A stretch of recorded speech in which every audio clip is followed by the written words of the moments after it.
Hello everyone, it is Drummond. Welcome back to my YouTube channel. If you haven't already, make sure you click that subscribe button and turn on that notification bell so you know whenever I'm posting my next video. So first things first, before I jump into today's video, I want you all to go down below and comment what type of videos you enjoy that I've already done on my YouTube channel, because I've looked at the algorithms and that suggests some type of video, which is why I'm doing today's video topic. Hopefully you guys enjoy this video, but I want to make sure that I'm creating videos with topics that you all want to hear about or know my opinion on. There are some things that I'm not an expert on, so I'll make sure I let you all know about that at the beginning of the video, but I am willing to talk about pretty much anything. There's a lot of things that I think are very taboo when it comes to speaking about them on the internet, and that's why I kind of want to talk about them, because I think that when you make something taboo, it leaves a lot of space for a lot of error and a lot of mistakes to be made.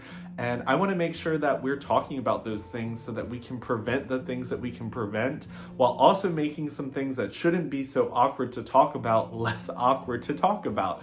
So getting into today's video is about high or low sex drive. So I know once upon a time I thought that I was one of those people that just had a very low sex drive, because there was a lot of people out there that were just very sexualized and could just hook up with anyone, and I wasn't one of those people.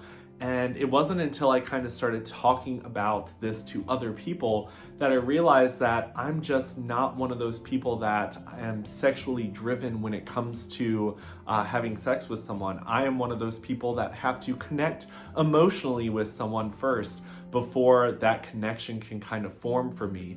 So when I was comparing myself to people who are just very sexual people versus me being a very emotionally driven person, I was like, wow, maybe I just don't like sex. Because for me personally, sex doesn't kind of define my relationship with someone. And when it comes to the people that I go on dates with, I personally have to kind of form a connection with people for me to actually enjoy sex. And I think that there's a lot of people out there that might be able to relate to this topic. So I figured that I would create a YouTube video. I know it's taboo. It's probably not going to be monetized, even though there are hundreds of content creators out there, Davey Wavy being one of them, that can create content like this and actually talk about it. I was talking to my friend the other day and it's like, we are baby YouTubers. So people who don't have as large of a following seem to not be able to talk about these adult YouTuber topics that they can get sponsored and paid for, but we get demonetized for. But I figured that it was an important topic to kind of talk about, because I haven't really seen a lot of YouTubers talk about this. And I feel like it's important for people to know that when it comes to sex, there are different reasons for why certain people have sex. There are different ways for certain people to be turned on and enjoy sex. And I think it's important for people to kind of talk about that with their sexual partners, because maybe something that really turns on your partner might be a turnoff for you. And sex should be enjoyed by both people, or multiple people if there are multiple people involved. I personally think that when it comes to our sex lives, it should be something that you talk about. I will say right up front, after I became comfortable with talking to my sexual partners about sex, instead of kind of allowing it to remain a taboo topic where we kind of just did it and never really talked about it before or after we started talking about it, I was able to kind of form a healthier relationship with my sex life, and I actually started enjoying sex a lot more. And after I did that, I realized that I didn't really have a low sex drive. It was just I wasn't connecting with people on the level that made me feel comfortable around sex. There are a lot of different people where maybe they need to be clean. So for them, it's very important to kind of prep and shower and all of that stuff. There are some people who are extremely turned on after they've worked out and they just want to kind of have sex in that moment. There are people who can have sex in the morning, some that prefer it at night. All of these things are things that we should feel comfortable talking about with our sexual partners, so that when it actually happens, we both are able to enjoy it. For me personally, I experienced something that I had never experienced with someone before, and it was kind of this like tingling sensation when him and I kind of touched each other. And I feel like it really had to do with the fact that we had this kind of like separation of us being sexual for quite a while because we chose to remain friends instead of sexual partners. And then when we finally realized that we were both very attracted to each other, we both had really strong feelings for each other, when he finally kissed me for the first time, like my whole face like tingled and went numb, and I had like this euphoric like high. That was such an amazing experience. And every single time like we touched and did anything sexual, that was something that I experienced. And it was such an amazing experience for me that I realized that it wasn't the fact that I had a low sex drive. It was I hadn't connected with someone in a way that allowed me to enjoy the sexual connection with another person until I met him. And then I realized that we also were very open with each other when it came to what we liked and what we didn't like. And honestly, there wasn't a time when we got together that I didn't enjoy the stuff that we did together. And it was sad to see that end. It was definitely hard for me, and it was something that I was just like, oh no, I don't know if I'm ever going to feel this again with another person. And it wasn't until I realized that I needed to kind of look a little deeper into why him and I had such a strong connection. And it was the fact that I was very emotionally invested in him, and I had had feelings for him that were building up for quite a while. So there was like that sexual tension of really being attracted to him, having strong emotions for him, but not really acting on any of those, and then kind of finally allowing that to happen. But over that time, kind of creating that tension, we were also getting to know each other. And I think that that's also something that was really important for me. I know that that's not something that everyone needs, because as an LGBT coach, I kind of coach people through this type of stuff. And one of the things that I like to point out is we really have to understand ourselves so that we can go out into the world and really enjoy our experiences.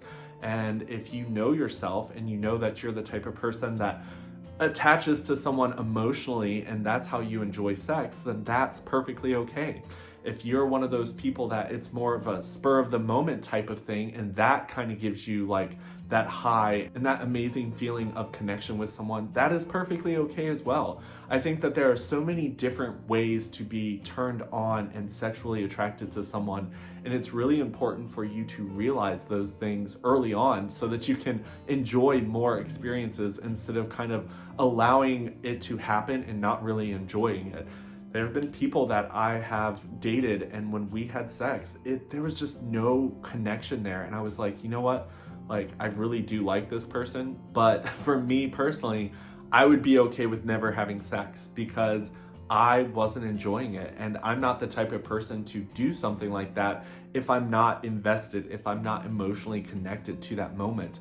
And for my partners, it almost seems like they were just doing it as well because they felt like that was what you were supposed to do when you are dating someone. And I think that that is a horrible way to kind of settle when it comes to something that's supposed to be such an amazing connection, whether it's just to feel like that intense connection with someone or if it's that deep emotional connection that I get when I'm with people.